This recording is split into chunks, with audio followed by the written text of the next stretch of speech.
Hello दोस्तों, आप सभी का मेरे यूट्यूब चैनल पर स्वागत है। तो हम इंडियन पॉलिटी से रिलेटेड प्रश्न देख रहे हैं जो काफ़ी इंपॉर्टेंट रहेगा आपके एग्ज़ाम के लिए, किसी भी एग्ज़ाम का हो, कॉम्पिटिटिव एग्ज़ाम के लिए।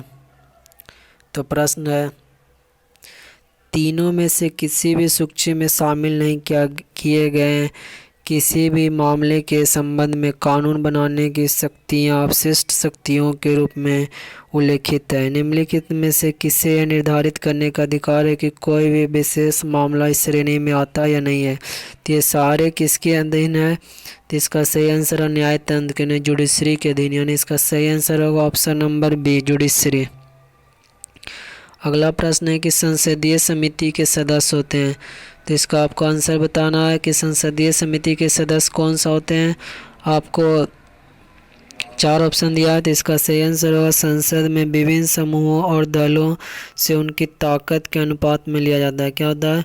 संसद में विभिन्न समूहों और दलों की ताकत के अनुपात में लिया जाता है। ये उनके संसदीय समिति के सदस्य के बारे में बताया गया। अगले प्रश्न की तरफ बढ़ते हैं। हमारा अगला प्रश्न है, भारत के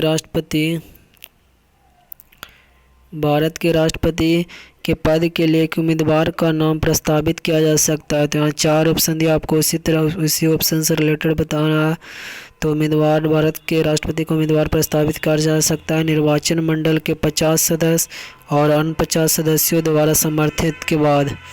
निर्वाचन मंडल के 50 सदस्य और अन्य 50 सदस्यों द्वारा समर्थित। अगले प्रश्न की तरफ हम बढ़ते हैं।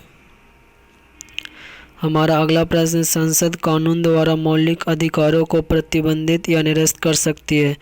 4 ऑप्शन दिया है। सशस्त्र बलों के सदस्य में बलों ने सार्वजनिक व्यवस्था के रखरखाव के लिए शुल्क लिया, या खुफिया के उद्देश्य से राज्य द्वारा स्थापित किसी भी ब्यूरो या अन्य संगठन में कार्यरत व्यक्तियों ने। सारे ऑप्शन इसका सही है।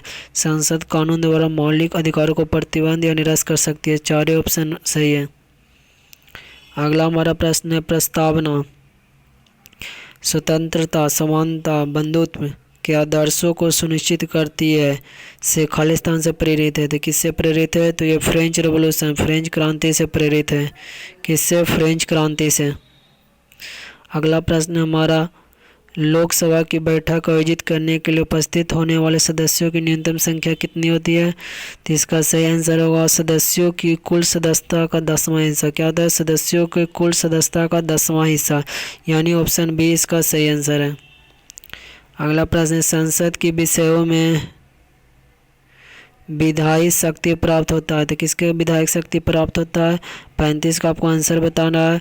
तो संसद के रूप में विधायक शक्ति प्राप्त होता है दोनों संघ एवं समवर्ती सूची को। क्या होता है? दोनों संघ एवं समवर्ती सूची, यानी ऑप्शन नंबर सी सही है। अगला हमारा प्रश्न, लोकसभा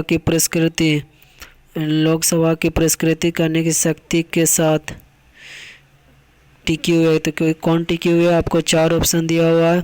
लोकसभा को पुरस्कृत करने की शक्ति के साथ टिकी हुई है। 4 ऑप्शन दिया है, उसको 4 ऑप्शन में उसे आपको ढूंढना है कौन सा ऑप्शन सही है। तो इसका सही आंसर क्या होगा?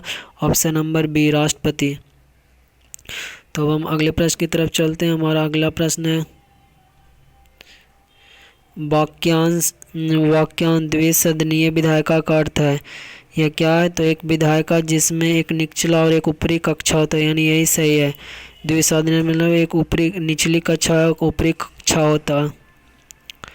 अगला जो हमारा प्रश्न है, अगले प्रश्न की तरफ चलते हैं। हमारा अगला प्रश्न, 42वें संविधान संशोधन द्वारा अधीन निर्णय की गई राष्ट्रपति की स्थिति उपक्रमिक रूप से कुछ हद तक पुनः प्राप्त की गई है।